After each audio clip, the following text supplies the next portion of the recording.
and I was asked to present the speakers of the next session. So I have a great pleasure to invite the first speaker, which is Veronika Jakl. Veronika came from Austria, from Vienna. She's an industrial and organizational psychologist, and she works in helping private and public organizations to manage stress at work. And she will be talking about the Austrian approach to psychosocial risks. 3 years of legislation and experience. Veronika, the floor is yours.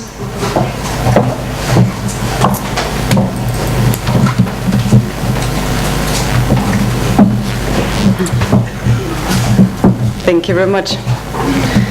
Thank you very much for the invitation.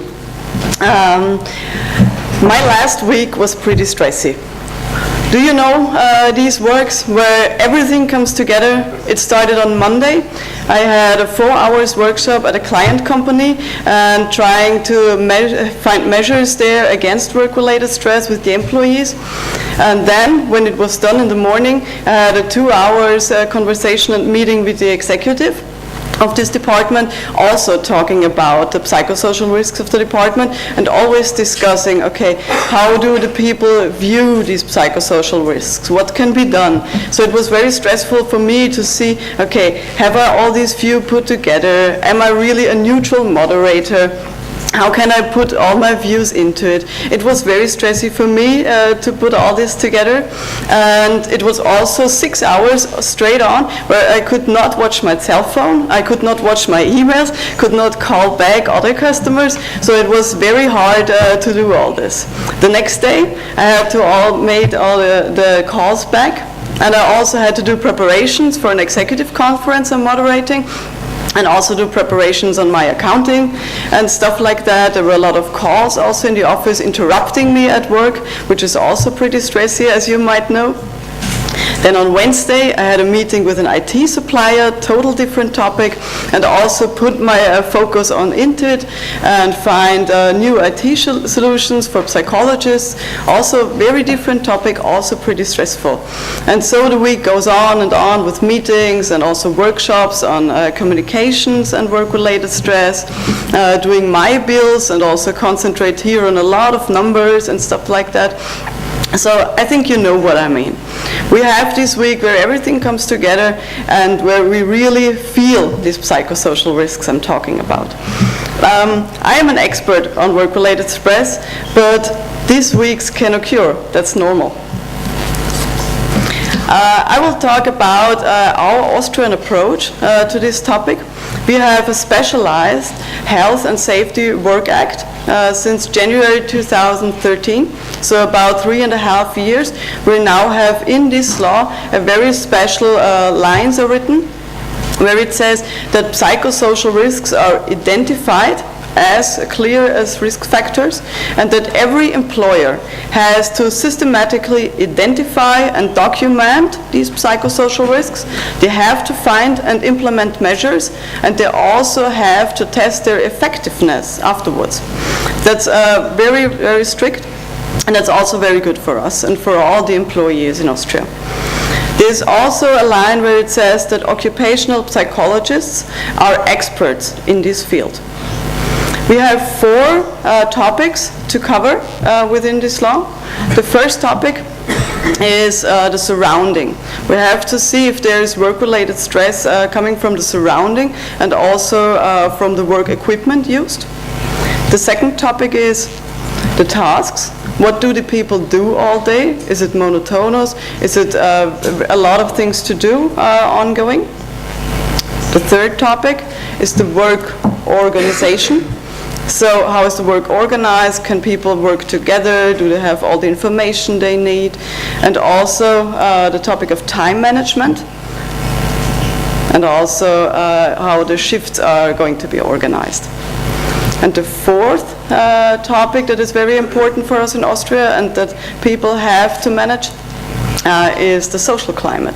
The social climate between the co-workers, the social climate between the workers and their superiors, so that's also a very important part. And we have labor inspectors. They have two tasks to do. On the one hand, they have to inform the employers and say, okay, that is the law, that is what you have to fulfill.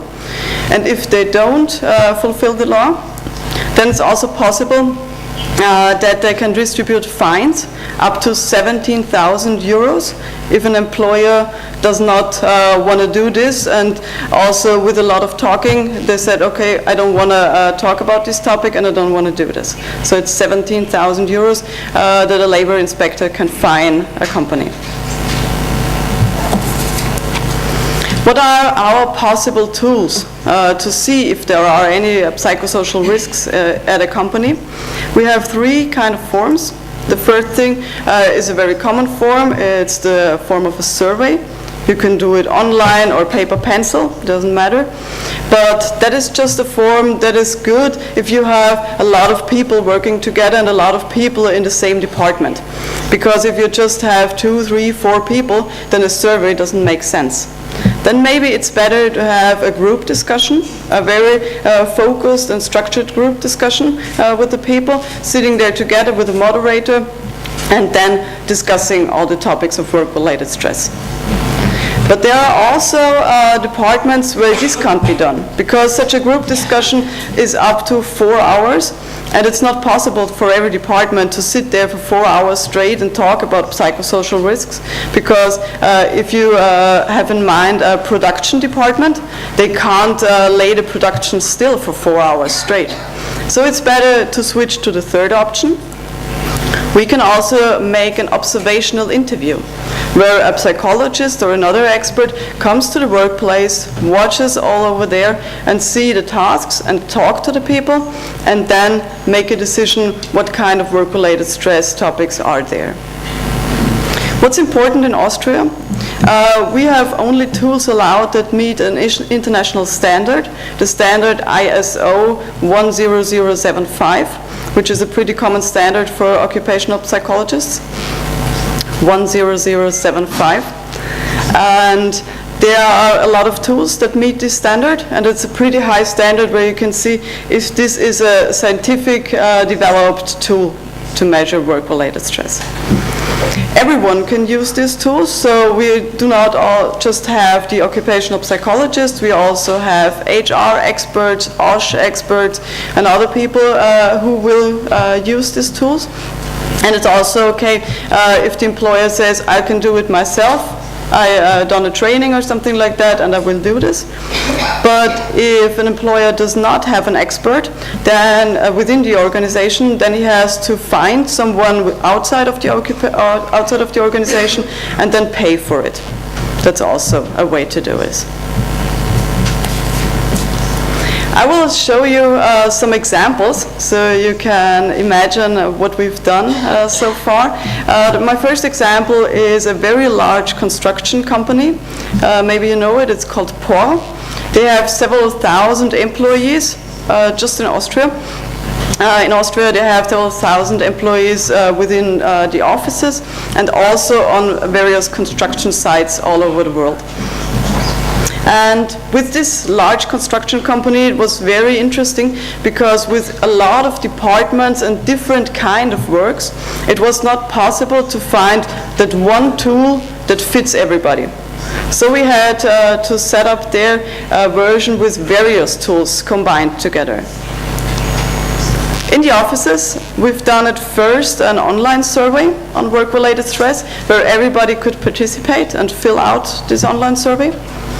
After the online survey, we're now doing workshops with the departments. On the construction sites, this was not possible. There we did at first some observational interviews to get a clue about the work there and see what are the basis of a construction worker here. And we're also doing a paper pencil survey there. So everybody can also participate and fill out a survey about work-related stress. So as you can see here, it's also possible to combine several measurements and to find the best measures and the best tools for each department.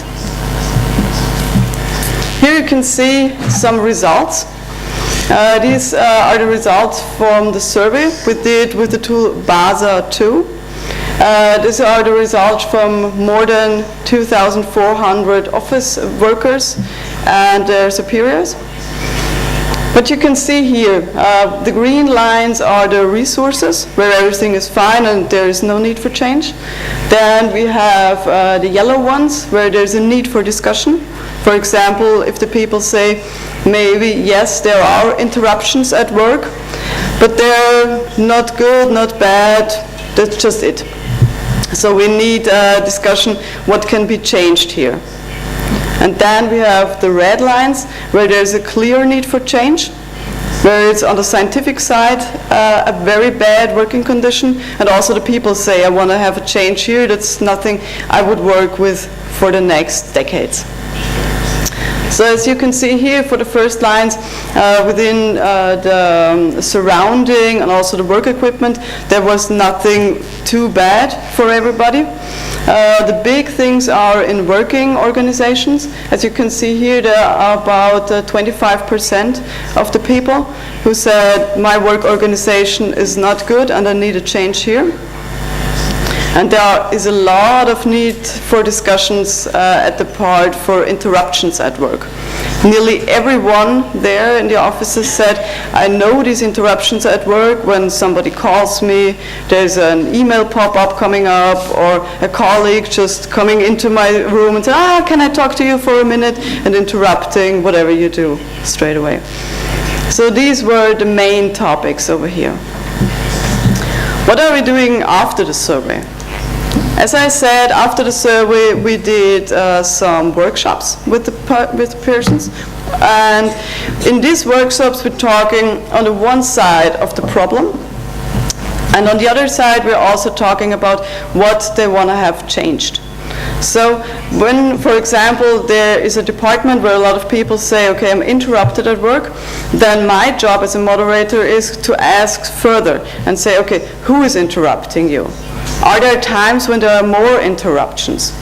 Or what can be done that this person do not have to interrupt you, but have to clear it on their own? So we also develop measures, what can help the people to work better.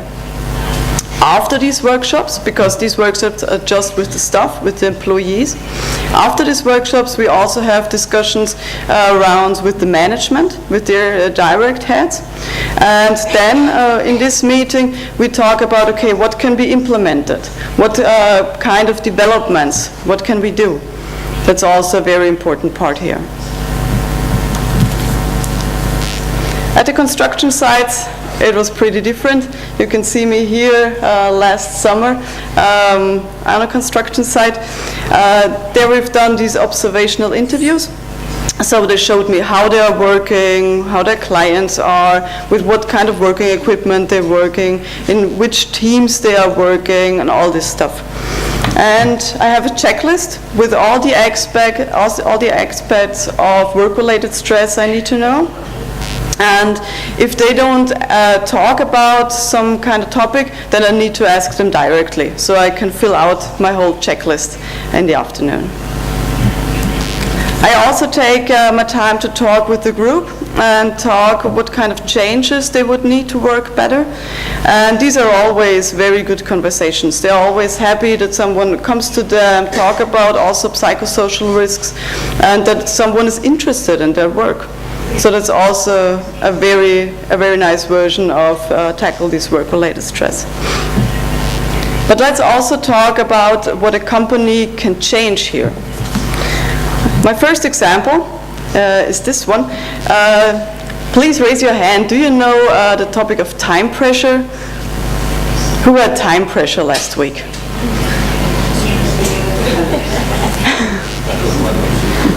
Okay, I see. Nearly everyone knows the topic of time pressure. And this was here the thing too.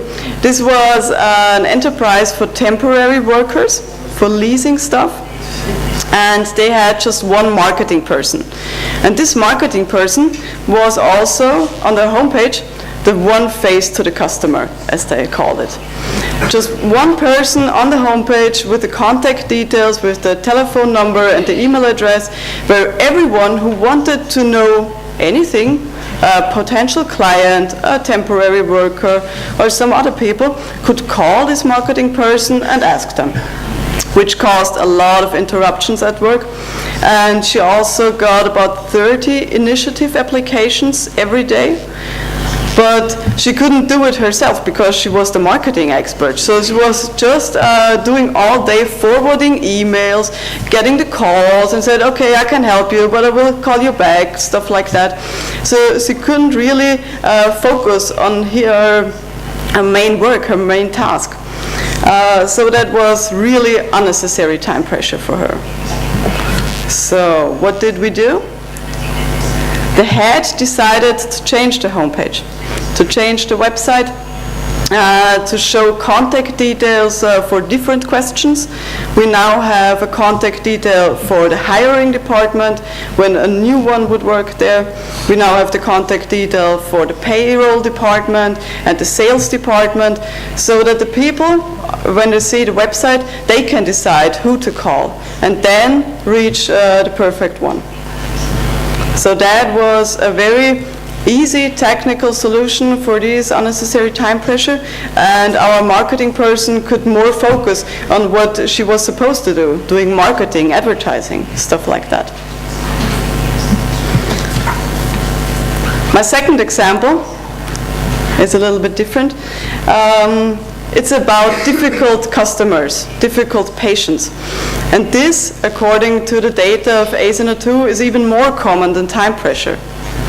I think maybe you also know these different conversations with customers or clients where they have all kinds of needs and you have to address them.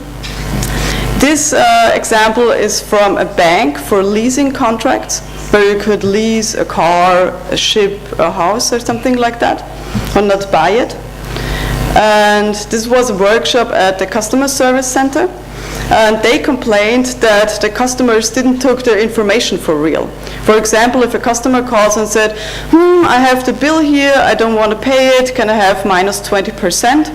Then the people on the telephone at the customer service center could just say, I'm sorry, you have to stick to the contract, that is what you need to pay. And then the people get really angry and said, I don't want to do this, that's too much, I haven't signed for that, I want to talk to your superior. And the people in the customer service center were very frustrated, and they said, we have the feeling that our superiors, they give our clients everything they want. And it's like a stab in the back for us. We can't do anything. We can just forward them to our superiors. That's a frustrating kind of work. So what did we do here? We made very transparent regulations. We said, okay, which hierarchy level can give special agreements?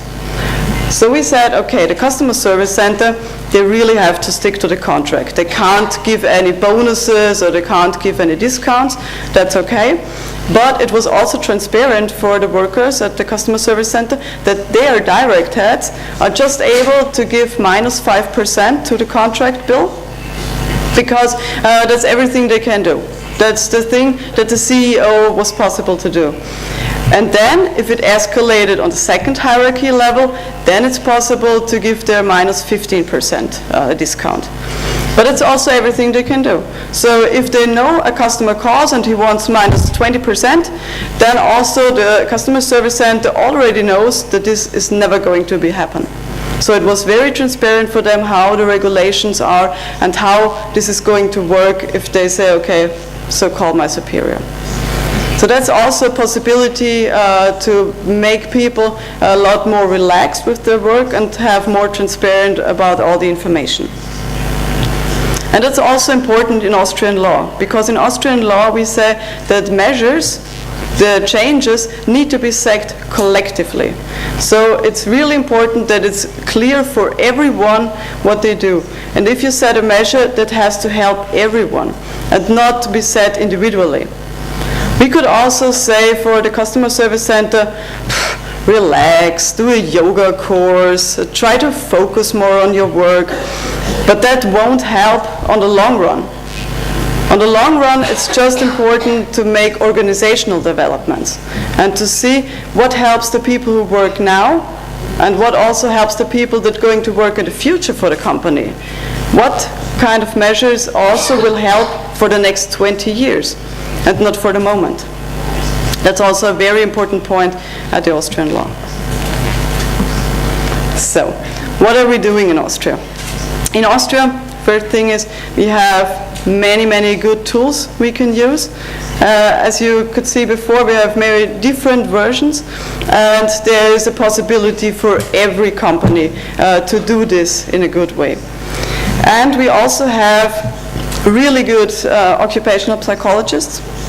We have about 950 occupational psychologists who have a certificate in this field, and we have more than 280 occupational psychologists that are also specialized in this legal evaluation of psychosocial risks. That's a lot. We also have about 20 special controls per workday of labor inspectors who come to a company and ask the employer, do you have an evaluation of your psychosocial risks? What do you do about it? How are the measures implemented? And stuff like that. So 20 controls per workday is also a pretty high number. And I'm also often asked about, and how many companies do this? How is this going to be implemented for all Austria? That's a pretty tough question. What I found is the following. Nearly 80% of the companies who have a workers' council, they have at least started a project and did something about that. So that's a pretty good number for legislation for about 3.5 years. But it has to get better because it's a very hard problem to focus on the small enterprises where they have no workers' council, where nobody is watching after the employees. So that is the next thing for the future where we need to focus on, the small enterprises with no workers' council. For the last 3 years, what are our learnings from this evaluation and from our special law? The first thing is we really need to make a clear distinction between the input and the output, between stress and strain. That's a really important thing to say, okay, what is the cause of psychosocial stress and what is the impact on the other side for the person itself. In Austria, we do not focus on the people itself. We do not focus on their emotions, of their feelings. For us, it's very important to focus on the working conditions. That makes it a lot easier because it helps the employees to talk openly about it. Because I would never ask them, did you sleep well last night? How are your feelings about your boss? I ask them very tough questions just about their working conditions. Do you have interruptions at work? Do you know everything you need to know for your task? And then it's very easy for everyone to answer this. It's not like a psychological analysis of the stuff. And it also helps the companies because they are not responsible for private problems. For example, 3 weeks ago, my father got very ill, and for me it was very hard to concentrate on my work, to focus in workshops on my clients, and to manage everything I could do. That was pretty tough for me, but that's never a problem of my employee, of my employer, because that's my private problem. He could not change my father's health conditions. So it was just for me, okay, I said, relax, what can I do? What can I change differently in my work organization to get it better? And that's it. And it's important for the companies to focus also on the working conditions they can change, because they can set up very good working conditions, but they cannot change if somebody gets ill or somebody getting a divorce or had bad children or something like that. They can't change it, so why focus on it? So it's very important in Austria to have this clear distinction. The second thing I would like to mention, what are our learnings? One of the key learnings is that participation is very, very important. We have to include all the stakeholders into the planning. We have to include the management, the workers' council, the HR professionals, the OSH experts, and maybe also the psychologists if they can afford it. So it's very important to have all these kind of views within the project planning. They are very important to find the best tool to measure it. They're important to plan the information process so everyone knows what's going to happen. And they're also important to set up a good project management. So we also need to include the staff and the superiors, both sides, to find the right psychosocial risks in the company, and also to plan the measures right and do the next steps. And then it's possible for all of us to tackle these psychosocial risks and set up healthy working conditions. Thank you.